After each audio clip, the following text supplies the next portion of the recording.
আসসালামু আলাইকুম আলহামদুলিল্লাহ ওয়াহদা ওয়াসসালাতু ওয়াসসালামু আলা মান লা নাবিয়্যা বাদা।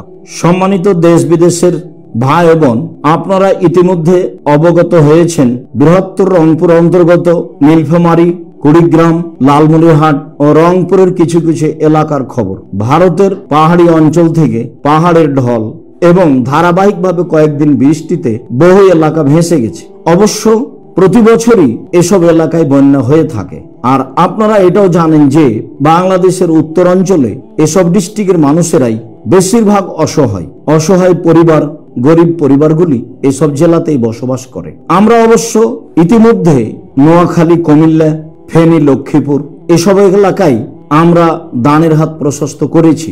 বন্যা কবলিত এলাকায় অসহায় মানুষের পাশে দাঁড়িয়েছি। তবে এসব ডিস্ট্রিক্টে বন্যা প্রতি বছর হয় না, হঠাৎ করেই ঘটেছে, যেমনটা ঘটেছিল সিলেটে। সম্মানিত দিনী ভাই বোন, আমরা অবশ্য সিলেটে যখন এরকম ঘটনা ঘটেছিল, আমরা বন্যা কবলিত এলাকায় অসহায় মানুষের পাশে দাঁড়িয়েছিলাম। ঠিক তেমনি নোয়াখালী, কুমিল্লা, ফেনী, লক্ষ্মীপুরের লোকের পাশেও দাঁড়িয়েছি। কিন্তু দেশের উত্তর অঞ্চলে এসব গরিব এলাকায় প্রতি বছরই বন্যা হয়ে থাকে, আর তারা বন্যাতে কবলিত হয়েই বেশি ক্ষতিগ্রস্ত হয় এবং নিঃস্ব হয়ে পড়ে। কিন্তু আমরা সেখানে সাধারণত দানের হাত প্রশস্ত করি না।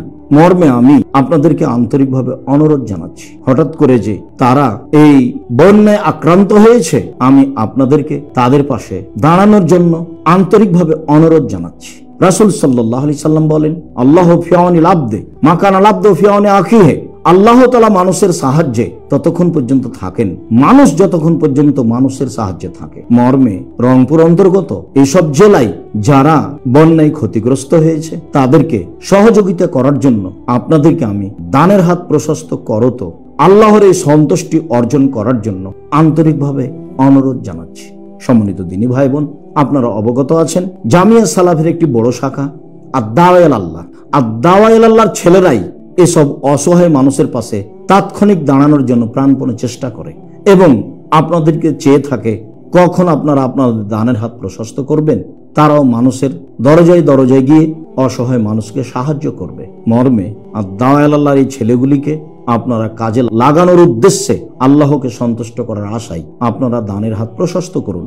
সম্মানিত দিনী ভাই বোন, দানের হাত প্রশস্ত করত আপনারা এসব নাম্বারগুলি ব্যবহার করুন। সম্মানিত দিনী ভাই বোন, আমি আব্দুর রাজ্জাক বিন ইউসুফ, আপনাদের খুব কাছের মানুষ।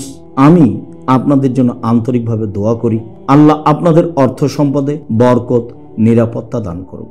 আল্লাহ, তুমি আমার এই দিনী ভাই বোনদের দানের হাত প্রশস্ত করো, তো তাদের প্রতি বিশেষ রহমত নাজিল করো। তাদের যারা মারা গেছে তুমি তাদের কবরের শাস্তি মাফ করো। তুমি তাদের অর্থ সম্পদে বরকত, নিরাপত্তা দাও। তোমার দরবারে এই জোরালো দাবি রেখে আপাতত আজকের মতো কথা এখানেই শেষ করলাম।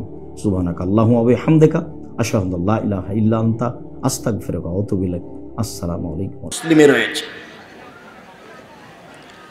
রাসূল সাল্লাল্লাহু আলাইহি ওয়াসাল্লাম বললেন,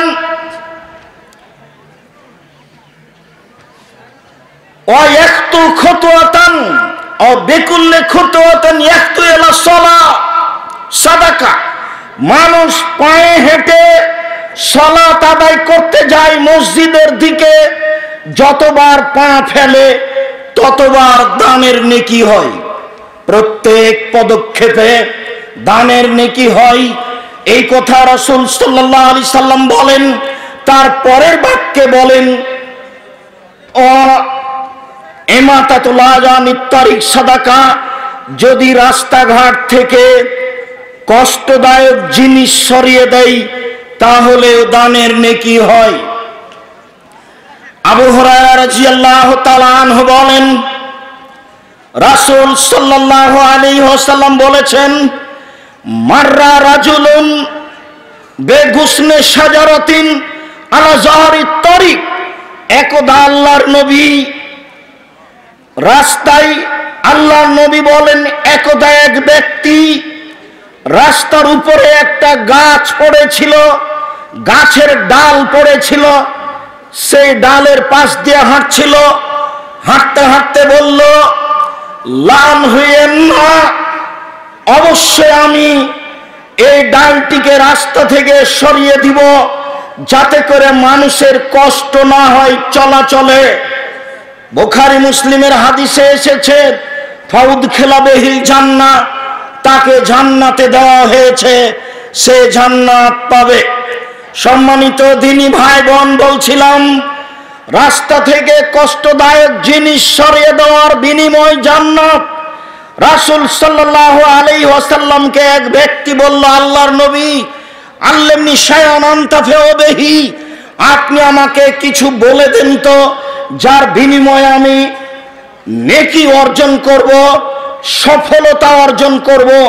তখন আল্লাহ রাসূল বললেন যে আযলিল আযা মিনাত তরিক, তুমি রাস্তা থেকে কষ্টদায়ক জিনিস সরিয়ে দাও, তাহলে তুমি বেশি নেকি পাবে, সফলতা অর্জন করবে।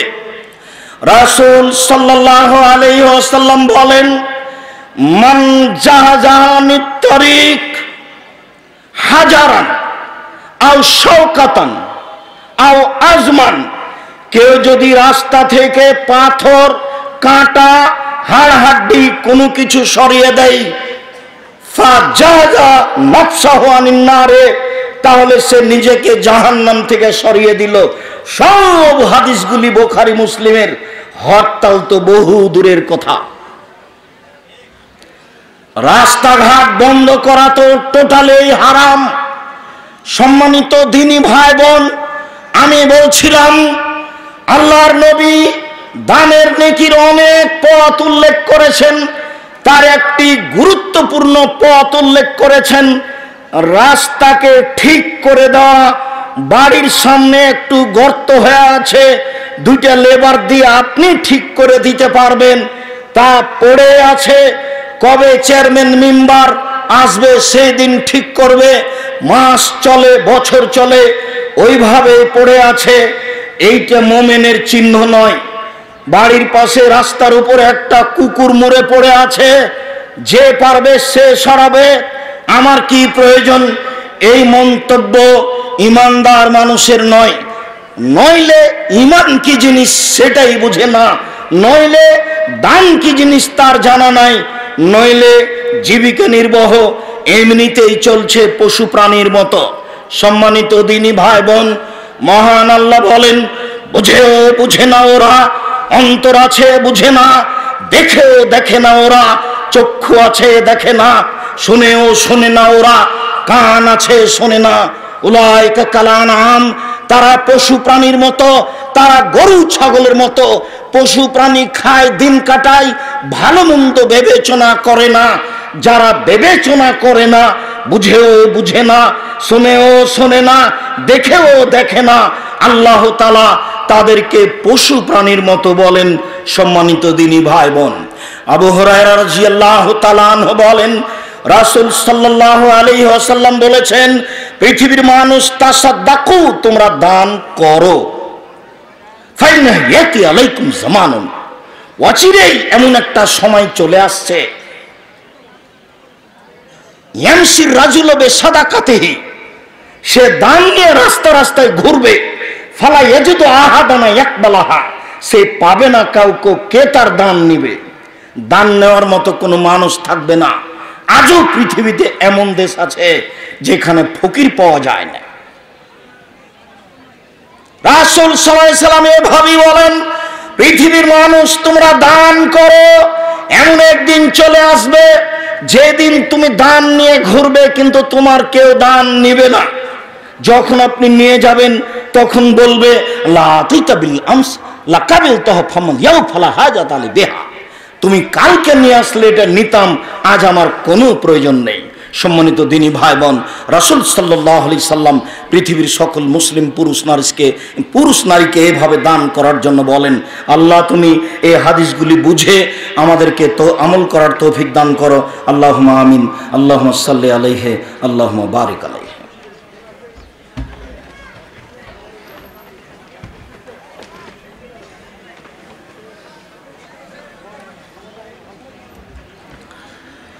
আলহামদুলিল্লাহ ওয়াহদা, ওয়াসসালাতু ওয়াসসালামু আলা মান লা নাবিয়্যা বাদা। আবু হুরায়রা রাদিয়াল্লাহু তাআলা আনহু বলেন, রাসূল সাল্লাল্লাহু আলাইহি ওয়াসাল্লামকে জিজ্ঞাসা করা হয়েছিল, আইয়ুস সাদাকাতু আফজাল, আল্লাহর নবী সবচেয়ে উত্তম দান কোনটি? কোন দানে বেশি নেকি রয়েছে? রাসূল সাল্লাল্লাহু আলাইহি ওয়াসাল্লাম উত্তরে বললেন, জুহুদুল মুকিল্লে, নিঃস্ব মানুষ পরিশ্রম করে কষ্ট করে পয়সা উপার্জন করে দান করবে, এটাই সবচেয়ে বেশি নেকি রয়েছে। হাদিস তো বুখারী মুসলিম। এক খেয়ালে চেয়ে থাকবেন, এই ছেলেরা, এখানে যারা আছে তারা মুখে কথা বলে কেন? এইটুকু বুঝিয়ে দিতে হবে। সম্মানিত দ্বীনি ভাই বোন, রাসূল সাল্লাল্লাহু আলাইহি সাল্লাম যা বলেন তাতে বোঝা যায় পরিশ্রম করে মানুষ যে পয়সাটা দান করে তাতে সবচেয়ে বেশি নেকি রয়েছে। আনাস রাদিয়াল্লাহু তাআলা আনহু বলেন, রাসূল সাল্লাল্লাহু আলাইহি ওয়াসাল্লামকে জিজ্ঞাসা করা হয়েছিল, আইয়ুস সাদকাতি আযম আজরান, আল্লাহর নবী সবচেয়ে কোন দানে বেশি নেকি রয়েছে? আগের জিজ্ঞাসা ছিল সবচেয়ে উত্তম দান কোনটি। এইবার আল্লাহর নবীকে জিজ্ঞাসা করা হলো কোন দানে সবচেয়ে বেশি নেকি রয়েছে। আল্লাহর নবী উত্তরে বললেন, আনতাসাদ্দাকা, তুমি দান করবে, সাহিহুন, তখন তুমি সুস্থ, শাহীহুন, তখন তুমি অর্থ লোভী, তাকসাল ফাকরা, দিলে কমে যাবে এই ভয় তোমার ভিতরে আছে, অতামালুল গেনা, পয়সা জমা করছো বেশি হোক এর আশায়। এই সময়ে যদি দান করো তাহলে সেই দানে সবচেয়ে বেশি নেকি হবে। এখন পর্যন্ত তো সময় কাটাচ্ছেন, এসেছিলাম তো দোকানপাটে খাওয়ার জন্য, ঘোরার জন্য, এখন পর্যন্ত দান করিনি, টাকা পয়সাটা তো রেখে দিয়েছি। বিবেচনা আপনার কাছে, দান করতে আপনি বাধ্য নন, তবে হাদিস মূল্যায়ন করতে আপনি বাধ্য। রাসূল সাল্লাল্লাহু আলাইহি সাল্লামকে জিজ্ঞাসা করা হলো, আল্লাহর নবী কোন দানে সবচেয়ে বেশি নেকি রয়েছে? তখন তিনি 4টা কারণ উল্লেখ করলেন। 1, তুমি সুস্থ। 2, তুমি অর্থ লোভী। 3, দিলে কমে যাবে। 4, পয়সা বেশি করার পরিকল্পনা চলছে। এই সময়ে যদি দান করতে পারো তাহলে সবচেয়ে বেশি নেকি হবে। আবু হুরায়রা রাদিয়াল্লাহু তাআলা আনহু বলেন, রাসূল সাল্লাল্লাহু আলাইহি ওয়াসাল্লাম বলেছেন, পৃথিবীর মানুষ, অত্তাকু যুলমা ফাইনা যুলমা যুলুমাত, মানুষের প্রতি অত্যাচার করো না, ফলাফল অন্ধকার, বিচারের মাঠে জাহান্নাম। এই বাক্যের পরে তিনি বললেন, ওয়াত্তাকু শুহা, পৃথিবীর মানুষ তোমরা কৃপণতা থেকে বেঁচে থাকো। ফাইনা শুহা আহলাকা মান কানা কাবলাকুম, নিশ্চয় কৃপণতা তোমাদের পূর্বের মানুষকে ধ্বংস করেছে। পৃথিবীর মানুষ কৃপণতা থেকে বেঁচে থাকো, কৃপণতা পূর্বের মানুষকে ধ্বংস করেছে। তিনি দিন রাত যে বাক্যগুলি বলতেন তার একটা বাক্য বলতেন, আল্লাহুম্মা ইন্নী আউযু বিকা মিনাল বুখল, হে আল্লাহ তোমার কাছে আমি কৃপণতা থেকে বাঁচতে চাই। আল্লাহ, যে সব বিপদ থেকে আমি তোমার কাছে বাঁচতে চাই তার একটি কৃপণতা। আল্লাহ, তোমার কাছে আমি কৃপণতা থেকে বাঁচতে চাই। রাসূল সাল্লাল্লাহু আলাইহি ওয়াসাল্লাম বলেন, সালাসুন মুহলিকাতুন, সালাসাতুন মুহলিকাতুন, সালাসাতুন মুনজিয়াতুন, আর সালাসাতুন মুহলিকাতুন, ফামাল মুহলিকা, যেই 3টি জিনিসে মানুষ ধ্বংস হয়ে যায় তার একটি হচ্ছে হাওয়ান মুত্তাবা, প্রবৃত্তিকে মেনে নেওয়া। এত বলার পরেও প্রবৃত্তি বলেছে চলো বাইরে ঘুরে আসি, হোটেলে খেয়ে আসি, এর নাম প্রবৃত্তি। এত বলার পরেও প্যান্ট টাকনোর নিচে আছে, তার নাম প্রবৃত্তি। এত বলার পরেও দাড়ি ছোট আছে, তার নাম প্রবৃত্তি। এত বলার পরেও দোকানে বসে আড্ডা পিটা হয়, তার নাম প্রবৃত্তি। এত বলার পরেও নগ্ন পোশাক পরে পরে চলে নারী, তার নাম প্রবৃত্তি। মুহাম্মদ সাল্লাল্লাহু আলাইহি সাল্লাম বলেন, প্রবৃত্তিকে মানে যারা ধ্বংস হলো তারা, প্রবৃত্তিকে মানে যারা ধ্বংস হলো তারা। তার পরের বাক্যে তিনি বলেন, হাউন মুত্তাবা সহুন মুতা, কৃপণতাকে মেনে নেয় যে সেও ধ্বংস হলো, দান করে না যে সেও ধ্বংস হলো, দান করে না যে সেও ধ্বংস হলো। আল্লাহ রাসূল বলেন, লা ইয়াদখুলুল জান্নাতা বখিল, কৃপণ জান্নাতে যাবে না। কৃপণতা খুব খারাপ গুণ, বিবেচনা করে চলবেন। আবু হুরায়রা রাদিয়াল্লাহু তাআলা আনহু বলেন, রাসূল সাল্লাল্লাহু আলাইহি ওয়াসাল্লাম বলেছেন, গফিরা লা ইমরাতিন মুমেসা, পতিতালয়ের এক মহিলাকে ক্ষমা করে দেওয়া হয়েছে, সে জান্নাতে যাবে। যে হাদিস আমি মাঝে মধ্যে আপনাদের সামনে বলে থাকি। মাররাত বিকালবিন, এই মহিলা এক কুকুরের পাশ দিয়ে যাচ্ছিল, আলা রাসে রাকিন, কুকুরটা ছিল একটা ইঁদারার পাশে, ইঁদারার মুখের উপরে। ইয়ালহাফু, সে জিহ্বা বের করে পিপাসার জন্য খুব ছটফট করছিল। কাদায় একতলা হল আতাশ, মনে হচ্ছিল যেন পিপাসা তাকে মেরে ফেলবে। খুব পিপাসিত ছিল এই কুকুর ইঁদারার পাশে। এইখান দিয়ে ওই মহিলা যাচ্ছিল। ফান নাজাত খুফফাহা, সে তার পায়ের মোজা খুলল, পায়ের মোজা খুলে তার উড়নি দিয়ে মোজাকে বাঁধল। ফান নাজাত লাহুল মা, মোজা বেঁধে ওই মোজাতে করে ইঁদারা থেকে পানি উঠালো, কুকুরকে পানি পান করালো। গোফেরা লাহা, এই মহিলাকে ক্ষমা করা হয়েছে, সে জান্নাতে যাবে। হাদিস বুখারী মুসলিম। পশু প্রাণীর প্রতি যদি মানুষ দয়া করে, সেটাও দান, সেটাও সাদকা, যার বিনিময় জান্নাত, রাসূল সাল্লাল্লাহু আলাইহি সাল্লাম বলেন।